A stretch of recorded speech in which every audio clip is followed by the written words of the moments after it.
fairly full room on such a beautiful day. Thank you all so much for joining us today. I'm Shihoko Goto, the director of the Indo-Pacific program here at the Wilson Center.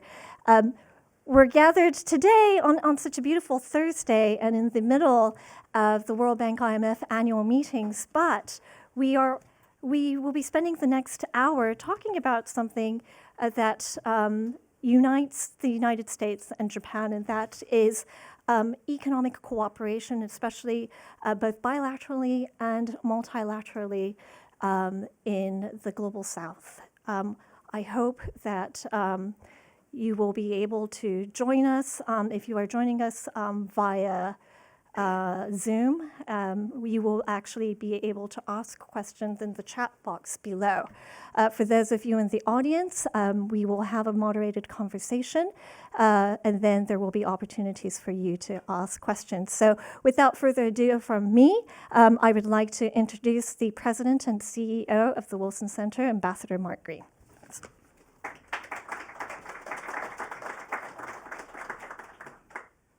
Thank you, Shihoko, and welcome everyone to the Wilson Center. So I like to remind people that we're a unique institution in foreign policy. We are congressionally chartered, we're scholarship-driven, and we're fiercely nonpartisan and independent. I always tell people that special status brings with it certain obligations. To not duplicate what others are doing, but instead to prioritize the most important issues and opportunities that are out there, and to do so in ways which add value and make a difference, which is precisely the reason for hosting today's important discussion. Central bank governors, finance ministers, and bankers from across the world are descending upon D.C. this week for the annual meetings of the IMF and the World Bank. They arrive with a clear purpose, working to reinforce the stability of our fragile global economy. Rising inflation since the pandemic and higher costs of living continue to be a concern. Debt levels are high, especially among developing countries, and geopolitical risks continue to cast a shadow on the prospects for growth. But the challenges that we're facing are also a spark of opportunity, pushing us to find new ways and new opportunities to promote economic resilience and sustainable development. Those challenges also remind us that the greater than ever need is out there to foster cooperation between like-minded countries, between friends like the U.S. and Japan. It's abundantly clear that nations need capital for promoting sustainable growth, from infrastructure development to decarbonization projects to workforce development. Providing that capital makes good business sense for the U.S. and for Japanese, for companies, public sector and private sector both. The Japan Bank for International Cooperation, better known as JBIC in town, has been at the forefront of lending, investment, and guarantee operations both across the Indo-Pacific, but also worldwide. Here in the U.S., the Development Finance Corporation, or DFC, aims to be the go-to partner for U.S. companies looking to invest in the developing world. Its loans and guarantees, as well as its long-standing political risk insurance, are truly critical to U.S. growth opportunities abroad. Through their bankable projects, both institutions share a strong commitment to global development. It's my honor to welcome JBIC Governor Nobimutsu Hayashi, I apologize, to today's discussion. He has held numerous senior positions in the Japanese government, including Director General of the Finance Bureau during his time at the Ministry of Finance. He's also no stranger to Washington, having been the Executive Director for Japan with the World Bank from 2010 to 2012. Joining him is Scott Nathan, CEO of the DFC. Before leading the DFC, Scott held numerous public and private positions. Most recently, he was senior advisor to the White House Office of Presidential Personnel. He's also spent nearly 3 decades as a partner with the Boston-based private investment partnership, the Baupost Group. I want to thank both of them for joining us today. They both have deep experience when it comes to promoting sustainable growth and finance, and we look forward to the discussion. It's good to have both of you here, and I'll turn things back over to Shihoko.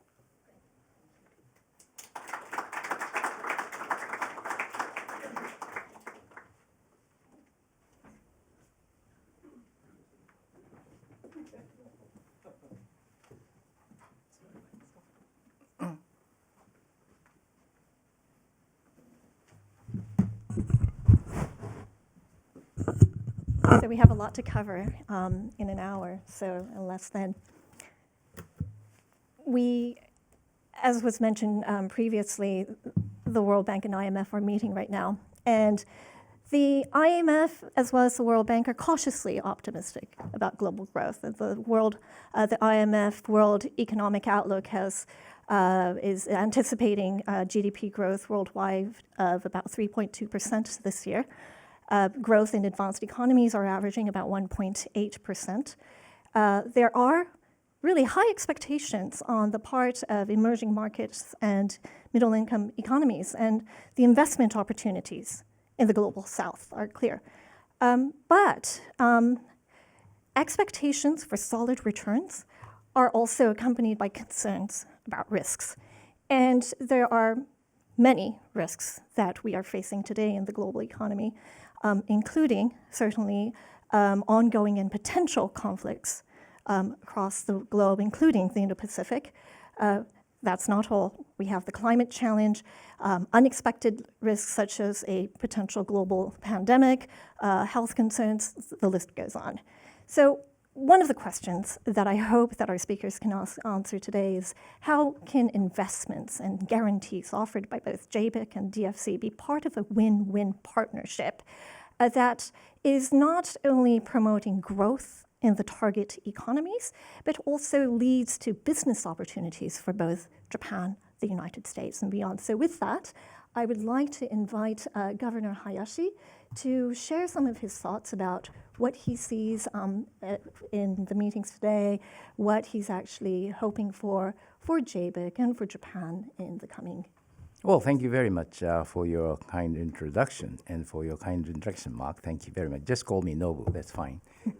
And it's quite an honor to be here with you and a joy to sit here with Scott, who is our long-time trusted partner. Well, because of the difficulties that we face, excessive crisis and geopolitical struggle, Japan-U.S. relationship is all the more important as we are a partner in national security, in energy security, and economic security.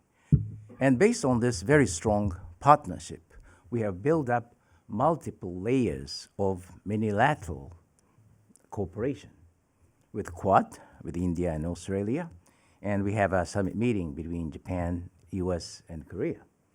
And also this year, we had a summit meeting with Japan and US and the Philippines. And that is likewise in our world, in the official financial institutions as well. We've had a long-standing relationship with DFC since it was called OPIC. And based on this relationship, we have also partnership with US Exim Bank, TDA, USAID. And our bilateral strong relationship are the basis for more multilateral relationship. With Australia, we have supported Pacific Island countries in terms of telecommunication, and we have supported Southeast Asian countries in their journey to decarbonize their economies. With Korea, based on enhanced relations between Korea and Japan, very fortunately, we are working what we can do, for example, in India, in the digital world. And in the Philippines, in the Quad, we have these multi-layers of multilateral cooperation. And it reaches globally because, for example, UK agencies like UK Export Finance and UK International Investment are also interested in doing business with us in the Indo-Pacific area. And multilateral institutions like EIB and the IFC are also very much interested. And these developments are based on the very dynamic economic development in the economic growth in this area. JBIC has undergone, has taken surveys of Japanese manufacturers more than 30 years. We ask them, where do they invest in the long term for 10 years, or where they invest short term in 3 years. The long term, India has always been number one, while in the short term, China has always been number one. So India for the future, and today they do business in China. But it has changed for the past 2 years, partly because India got more popular, and partly because China got less popular. And now India number one in the short term as well. Vietnam comes next, and then China comes the third. Well, it's not just because of the US-China geopolitical rivalry, but rather diminished hope of economic growth in China. They have so much short-term macroeconomic difficulties and also longer-term structural difficulties in their economy. I hope Xi Jinping government starts to address these issues.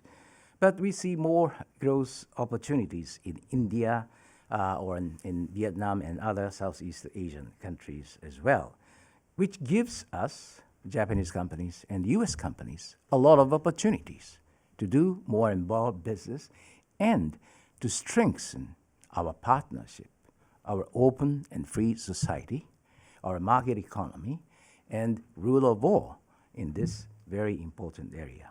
So JBIC with DFC will continue to work together in order to realize sustainable economic development in this region to support high-quality infrastructure, decarbonization, which is compatible with economic growth, and supply chain resilience. And in the middle term that we published in June, we committed that we are going to navigate and co-create a valuable future. So that is what we are going to do. Thank you. Great.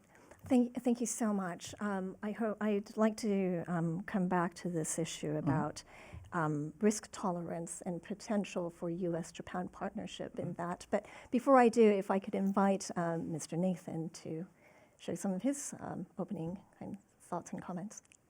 Thank you. Thank you, Shihoko, for moderating this conversation.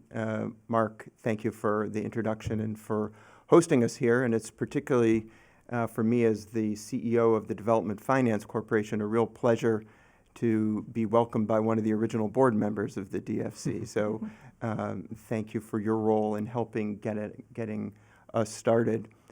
And of course, to share the stage with my good friend, Governor Hayashi Nobu. It's terrific to have you here in Washington, D.C., and it's been an important part of the journey from OPIC to DFC to maintain our partnership and take it to the next level, and that's what I look forward to talking about in this conversation. Let me just do a few things as a kind of table setting for the conversation.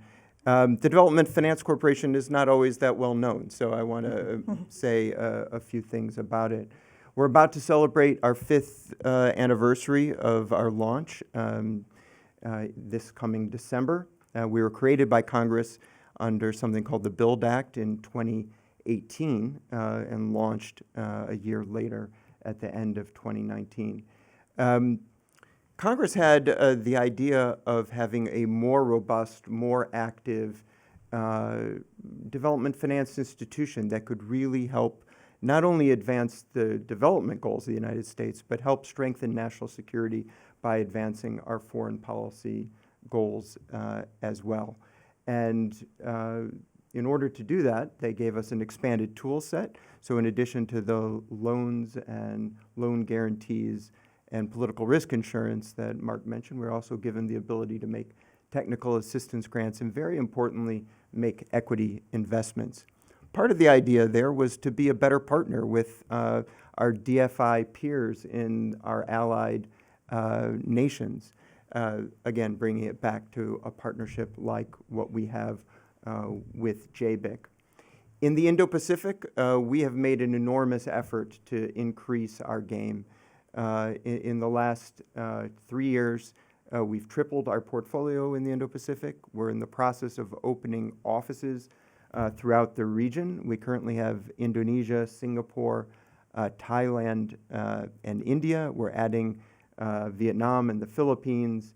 Stay tuned. We hope to keep going in that with the support of the United States Congress. We've also initiated investments in some new countries in the region, Laos and Timor-Leste, really upped our game in Vietnam, and in 2 years taking our exposure from $50 million to $750 million. And I see the possibility of doing much more. Again, it comes back to partnership, though.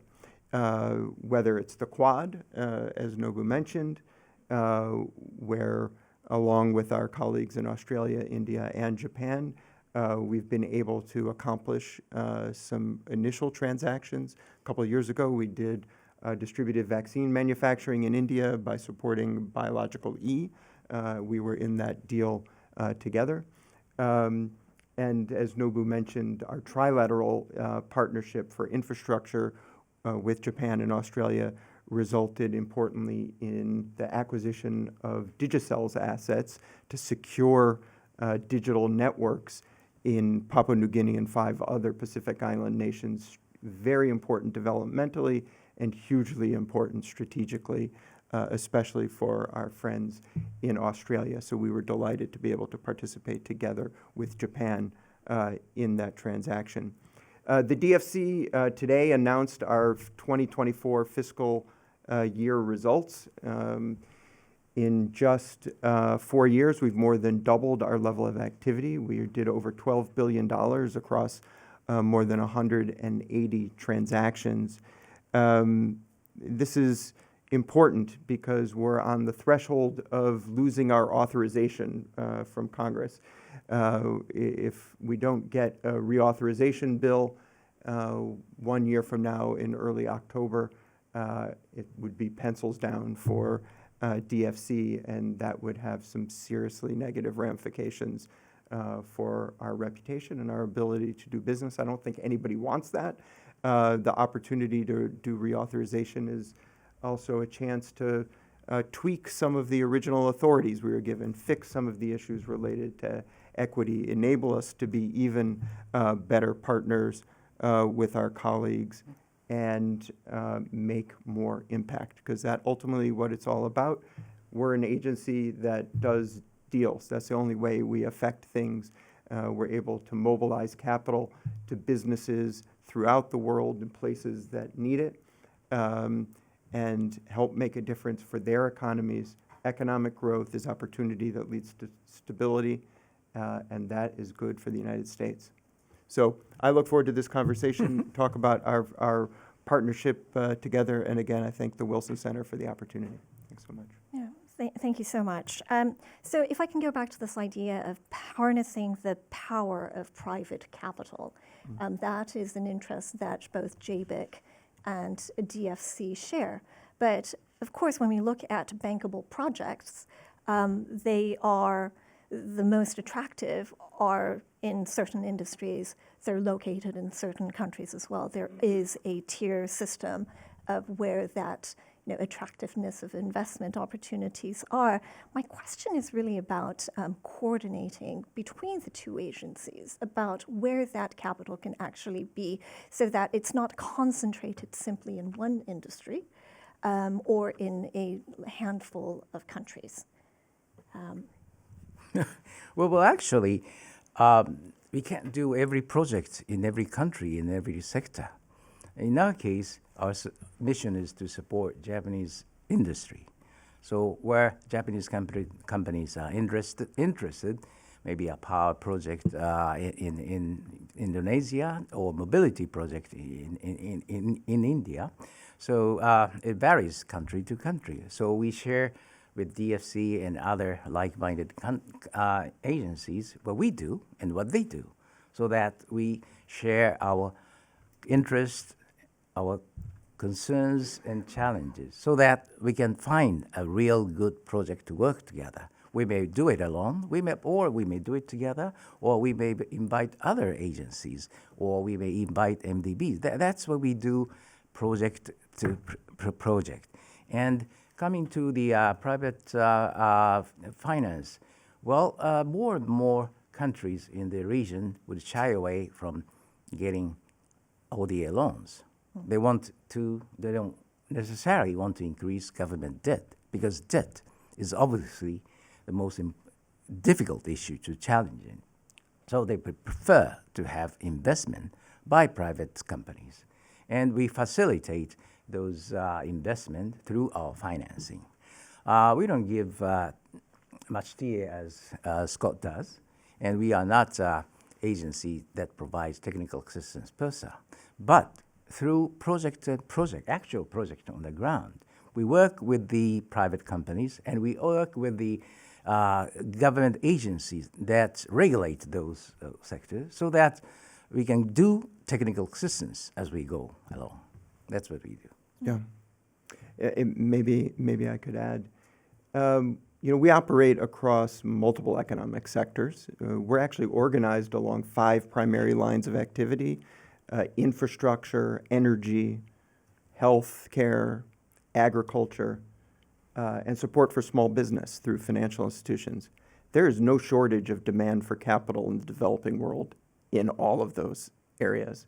The key is finding good projects that are commercially viable and are high standard and pass the rigorous requirements that institutions like both of ours have. I mean, that's really the idea behind the G7 initiative for the Partnership for Global Infrastructure Investment, to make sure that we're looking at high quality projects that are financially sustainable, that don't burden countries at the sovereign level with debt that put them into macroeconomic vulnerability. We're not interested in taking advantage of countries. We want to work with them in order to promote their private sectors.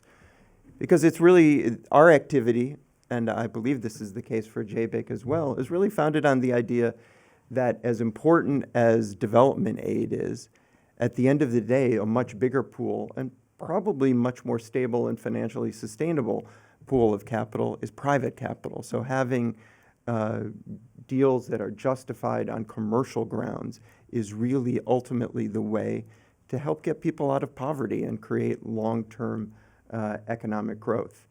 In 2024, I mentioned we did over 180 deals. That was in 41 countries, so we're not super concentrated in any one particular place. We're actually exposed to have deals in total in our portfolio in 113 countries. So it's a pretty broad spread. And the other thing that's important to keep in mind is that institutions like ours, all of the high-quality development finance institutions, have a principle of additionality, that if there's private capital available to fund the projects that we're looking at, that's better. I mean, as much as I want to do deals, I don't want to crowd out private sector sources of capital. That is actually where we ultimately want to be. So by helping private enterprise de-risk or by providing additional capital, mobilizing private capital, we're able to make a difference. But we definitely want to crowd in rather than crowd out private capital. Thank you. If I can kind of take this idea of quality infrastructure investment, for Japan, of course, as part of its Indo-Pacific strategy, providing quality infrastructure was one of the hallmark differences between Japanese investments and China's Belt and Road Initiative. Japanese infrastructure investments are not just projects that have higher standards, but can it also lead to better governance and greater transparency on the part of the receiving companies and entities of JBIC financing? And can that actually enhance transparency and mitigate some of those political risks that bog down the financial sector? Well, over the years, Japanese companies and our project have established confidence in the host countries that we do offer high-quality infrastructure. And those who have witnessed what we have done do know that if they understand the lifetime cycle cost of a project, which usually takes 20, 30 years to realize, that what we offer is much better than what someone else offers, and as to the maintenance, and as to the operating costs, as to the environmental effects, as to the social effects, we are very, very keen to maximize those effects and to reduce the risks and pains. So we do that when we prepare and as we go along. And we have a lot of discussion and a lot of joint work with the government agency, with the private companies, with those who are involved. That is how we try to have them better governance. Of course, sometimes they need a separate technical assistance or a separate grant from our aid agencies, from MDBs. But we would rather work with them so that we can make a difference when we do go along. So, but I have to say that when I meet those people in the emerging markets, they say, well, we know Japan's quality is very good, but it's high cost. That is the complaint they may have. So we have to talk to them about the lifetime circle cost. We try to offer the very best financial terms, bringing in aid agencies and sometimes or MDBs as well, so that the project can be fulfilled and project is operated in an open and transparent manner. That's how we do. Thank you. For the United States, this is a very divided country right now politically, but one of the issues that actually unites the United States is this belief that there needs to be greater efforts to decrease dependence on China. And for that, there is bipartisan support, and there is greater urgency to achieve greater resilience to Chinese coercion and Chinese dependence in key industries, especially in critical minerals. How is the DFC actually part of this broader U.S. strategy to boost investments in mineral projects with the broader goal of enhancing supply chain resilience? Well, first, and Mark and I were talking about this, part of the idea behind the DFC, and I think one of the reasons why it has strong bipartisan support, why I'm optimistic about our reauthorization, why we've gotten year-on-year meaningful increases in our appropriation, is because there was a sense that the United States had maybe fallen behind a little bit in the developing world and wasn't showing up. And the key now is to make sure we have a presence, that we're listening to countries' needs, working with their private sectors to provide the capital. It's a question of degree. It's not an absolute, but that is the idea behind a more muscular and robust development finance institution. A part of that is supply chain diversification, particularly for the industries of the future. You mentioned critical minerals. That has been one area of emphasis for us. We've made a series of investments in Africa, in Latin America, in this area, and we continue to really push on this area. But it's not just critical minerals. We've invested nearly $1 billion in several efforts to diversify the supply chain for solar panels, for example. Critical to understand the sourcing of the material that goes into those, and we've invested in India, where there's huge demand for solar panels, and to the extent to which the Indians can manufacture them themselves, I think that benefits the global economy, to say nothing of alleviating human rights concerns. And I think, one of the things that I want to make sure to get on the table is a difference between the Development Finance Corporation and our predecessor agency was that Congress removed the requirement for there to be a U.S. connection in our deals. Well, I think motivated by what you mentioned, Shohoku. I mean, the idea to make us be better positioned to compete in a geostrategic, geoeconomic way by supporting local businesses or partner and allied nation businesses that are working in the countries where we're concerned. We'd be delighted to provide financing to a Japanese company working in one of the markets where we see a critical need in a sector where there's great opportunity. And we've been doing that in the 5 years that DFC has been in business, working with companies. It would be great if there were American companies. I don't want to poo-poo that idea, but there's not always American companies that are willing to work in certain places in Africa or Latin America or elsewhere. And if we can support Japanese companies, our European allies, often Turkish companies are quite active in Africa, et cetera, et cetera.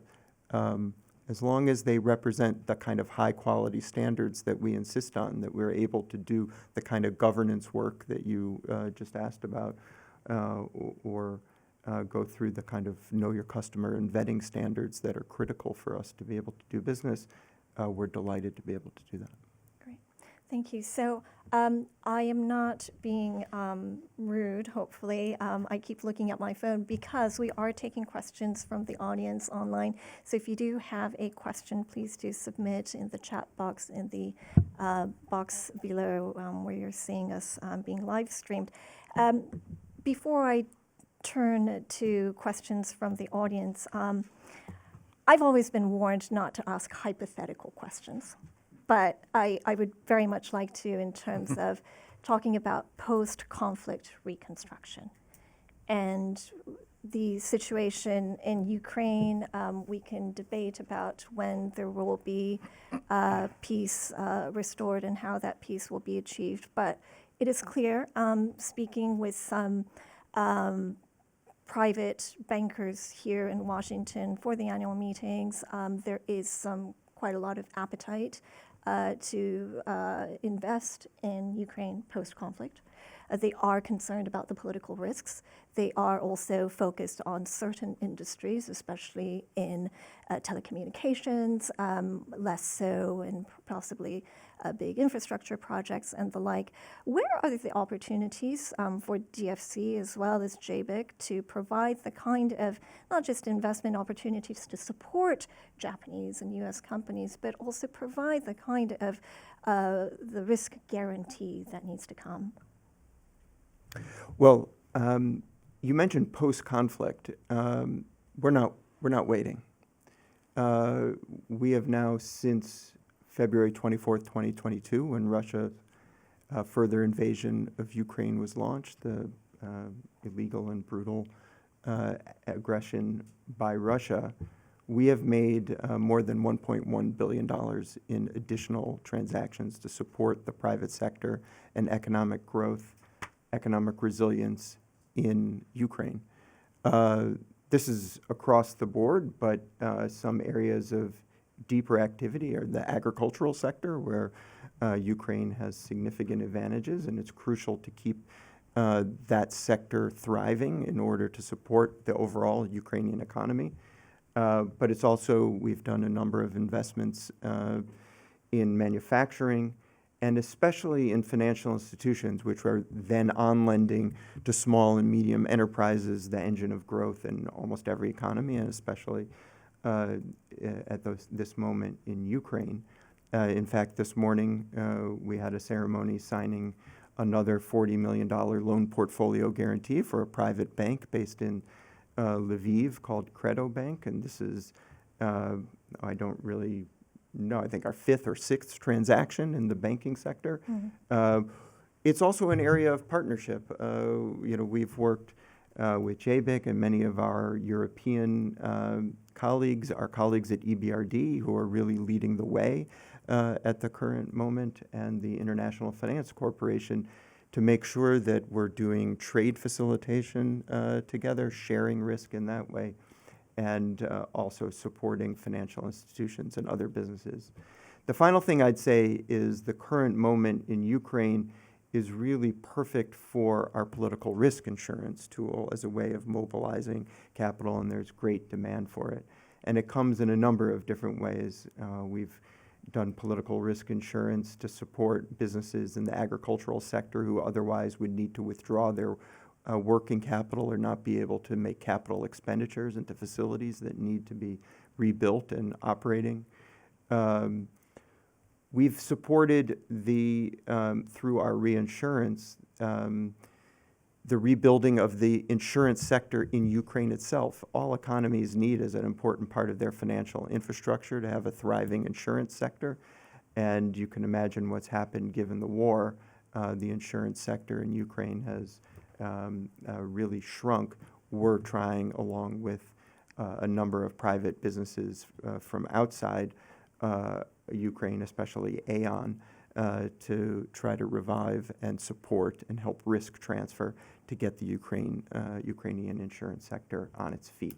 So I could go on about Ukraine. It's a huge priority for us, and something that's, for me, quite personal, having been there multiple times since the war started, or was this phase of the war started 2.5 years ago. Well, I'm very much impressed what Scott and DFC have done in this very difficult circumstances.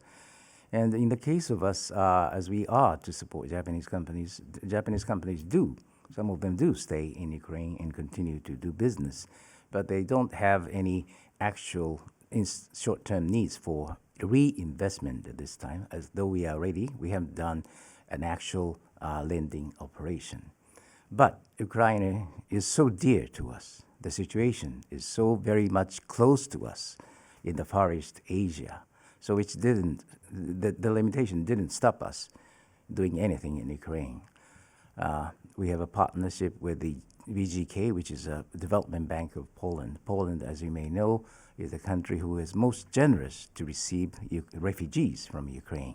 We guarantee the samurai bond issuance of BGK of 93 billion yen, so that the proceeds can go to their national expense for receiving the people, the women and children and disabled from Ukraine.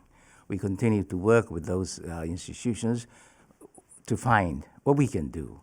And in the case of Black Sea Trade and Development Bank, which is consisted by the member countries around the Black Sea, we have given them two-step loans so that they can use it to their programs in Ukraine. So we will try to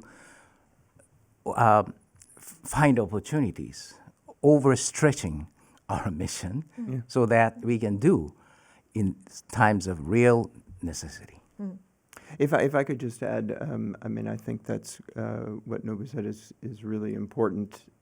It has been an area where institutions like ours have really spent a lot of time thinking about how we can work together to leverage our work and share deal flow and risk.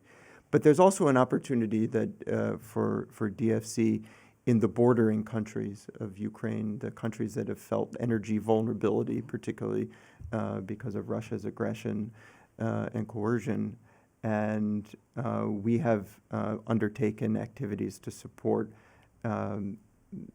whether it's through renewables or through gas in Poland especially, but elsewhere in the region as well. And we're thinking more long-term toward nuclear as well to free those countries from any kind of vulnerability or of coercion from Russia. Great. You've all been incredibly patient. I'd like to turn it over to you to ask questions. There are microphones that will be available on both sides.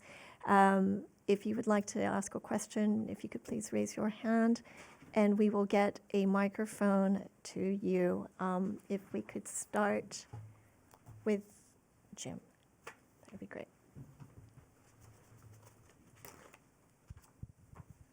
Good afternoon.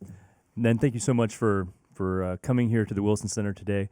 My name is Jim Mullinex. I'm a diplomatic fellow here at the Wilson Center. And I wanted to ask a question. Scott, you said earlier, especially in reference to projects that DFC has funded in the Pacific, that there's not only a developmental goal or reward, but also a strategic reward as well. And I'm wondering if you and Nobu could speak a little bit about how you see the strategic imperative to your work and how that factors into your project decision making or project approval decision making. Thank you. I guess I can go first.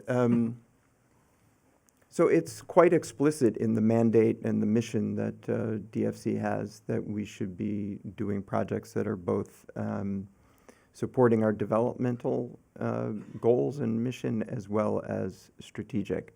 I don't see those two as in tension, however. Good development is good foreign policy and helps the national security of the United States. It promotes stability, it promotes connective tissue in business.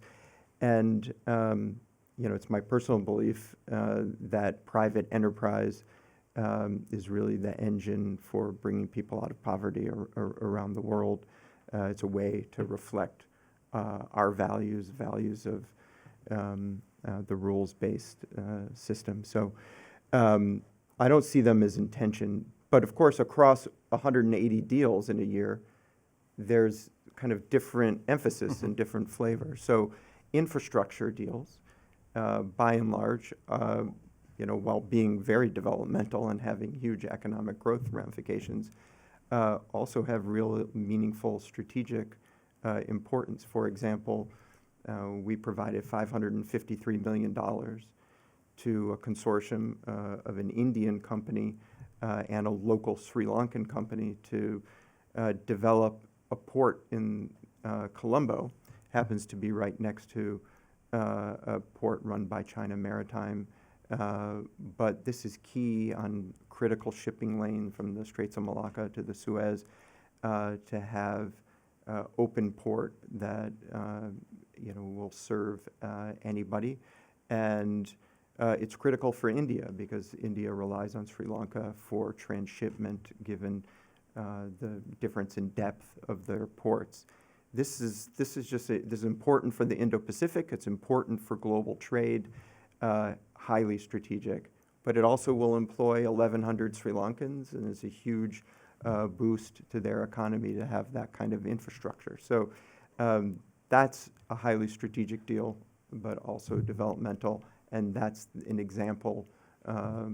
Another one I'll just name quickly is the Libido Atlantic Railway in Angola, critical for connecting the copper belt in Zambia and DRC to an Atlantic port, has all the kind of supply chain diversification ramifications we discussed before. But this is built on, this will be rebuilding a railway built by a Chinese company that ended up not being to the level of quality where it could really operate. And importantly, it will now be operated in a way that's available to any paying customer, open to any business, has huge downstream ramifications for economic activity along that corridor. We're looking at multiple other investments, but really important kind of first major investment in Angola. They're diversifying their relationships and partnerships. We're glad to be a part of that. Well, on my part, while our mission is to support Japanese companies, we are always conscious of what it means and how our project does serve the development effect in the host country. Although we are not a development finance agency per se, or how we can contribute to solving global issues, or how we can serve the strategic interests of the Japanese government. So once we pass the criteria of Japanese involvement or the financial sustainability, we do look at those strategic issues in deciding the project. In front of Mr. Yu, we did a offshore wind power project last year. It was our first Asian project, which is very important commercially for the Japanese companies which is involved, but also it is in Taiwan, which is a very strategically important country geographically and in the supply chain, and it's a democracy. So we knew that we had to do it, So we not only offered long-term loan, but also we made equity investment, and we did guarantee. We also invited UK, Australia, Canada, Denmark, and Norway, many ECAs, so that the project can go ahead. So this is what we do. And also, when I talk about Japanese companies, for example, Hitachi is a global company. Many, non-Japanese work in the company, offices and factories all around the world, and shareholders, many non-Japanese. So I'm not quite sure how Japanese it is. Which brings me to the question of when Nippon Steel acquires U.S. Steel, how Japanese or how American a company it is. We did finance the acquisition by Nippon Steel along with ArcelorMittal of a failed Indian company, a $5 billion project, M&A. And after 3 years, Nippon Steel and ArcelorMittal did make an investment, and we financed $5 billion, an expansion of their factories, good employment, and good exports. Because we did it because there was no U.S. Steel Workers Union or presidential candidate or two in India. But I hope these things could happen in a friendly country here in the United States. Yes. That's great. You're quite right, too, about multinational companies being, they are truly, not only is their business borderless, their identity, too, is very multinational as well. Thank you. Yes. Can you wait, Amy, for the microphone? Peg. Yeah. I have a question. Earlier in the speech, there was a mention about JBIC supporting Pacific Island countries' telecommunication infrastructure. And one example that coming to my mind is JBIC supporting Palau submarine cable projects. I thought maybe you can elaborate more because I tried to look for an example because it's a good project. Speaking of economic security partnership, so I thought if you can share a little bit more. Yeah, thank you very much. It's cable, undersea cable exported by a Japanese company. There was a big cable across the Pacific between U.S. and Southeast Asia. But if we leave it, Palau is not connected through that main cable. So we financed the export of this cable to Palau.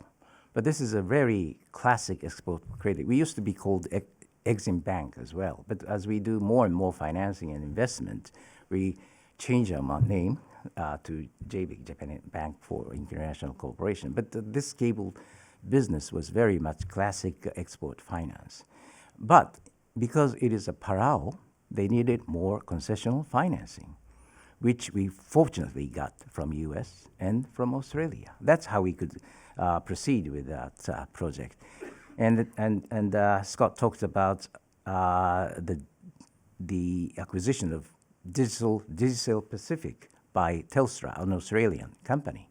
In this case, Export Finance Australia took the lead, and DFC and JB got along.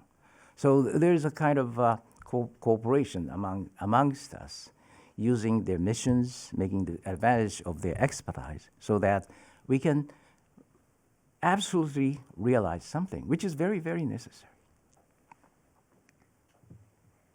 Ambassador.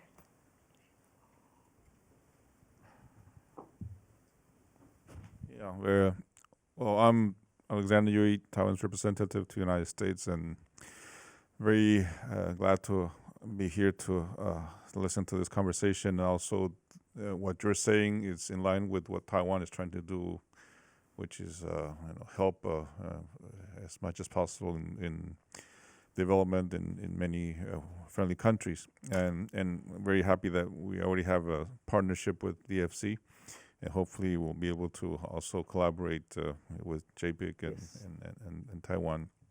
But also, very happy that JBIC had this business initiative in Taiwan for the windmills. But my question has to do with what Shihoko mentioned, and also what the gentleman here mentioned about the strategic thinking of if there's a strategic thinking when you're doing this. These projects around the world, and what Shihoko mentioned about the Road and Belt initiative from China, which, as we all know, it's a debt trap, and they actually give out loans at actually pretty high interest rates compared to the World Bank or IMF.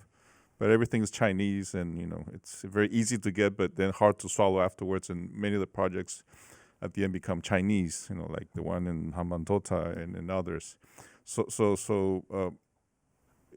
There has to be a better option for these countries that need development.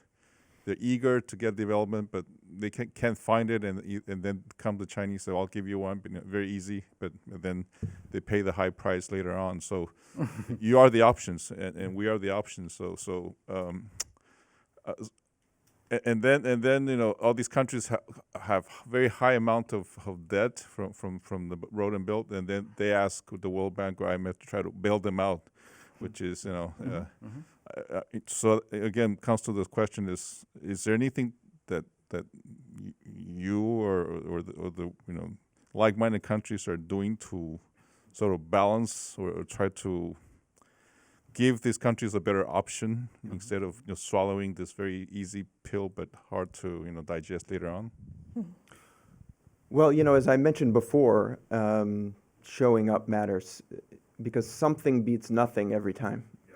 So if it's hard to blame lower income countries, the leaders of those countries who are looking for ways to serve the interests of their people, for looking for financing, even if it's not ideal, even if it comes with strings attached, even if the quality is questionable, even if the agreements are totally opaque and ultimately, lead to macroeconomic trouble. What we're trying to do is not match dollar for dollar or even always head on. We're trying to offer something different that reflects our values. So it's respectful of local laws and conditions. It promotes local content and local business, and it thinks about long-term financial sustainability and also sustainability from an environmental and social point of view, as high-quality labor standards, governance, transparency, know your customer, vetting. I mean, we care about that. It doesn't mean that in every circumstance, these are often tough markets, that we always get it right, but we're at least trying, and I think we do a pretty good job at that. And, as Nobu mentioned, thinking about long-term value is really the answer, and it's long-term value and long-term values. And that's the product we offer.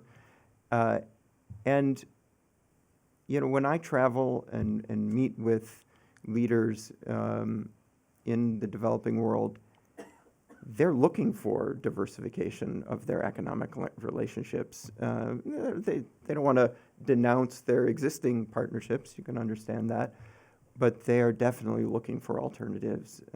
They want us to be there. They want American companies and other leading companies from around the world to be there and making investments, and that's what we're focused on trying to help facilitate. Well, there's a kind of rivalry between us and them. What about the Global South? Are they pressed to take sides? Well, sometimes they are. But some of the countries are taking advantage of these rivalries. As they go on, they learn better. I have an Indonesian friend who tells me that he has so many sleepless nights until he gets the deal done with Japan. But it's the other way around with China. He gets the deal very easily, but has many sleepless nights afterwards. So as you experience Japanese counterparts, American counterparts, or Chinese counterparts, they learn. And in this world of open information, well, in days ago, people didn't hear about Hambantota port, but they know it now. So they have learned. Maybe a new African president may not know those things, but in this world, people though are better informed. In the case of Sri Lanka, India and Japan collaborated to overcome the very severe debt issue and bring Sri Lanka back in the international field.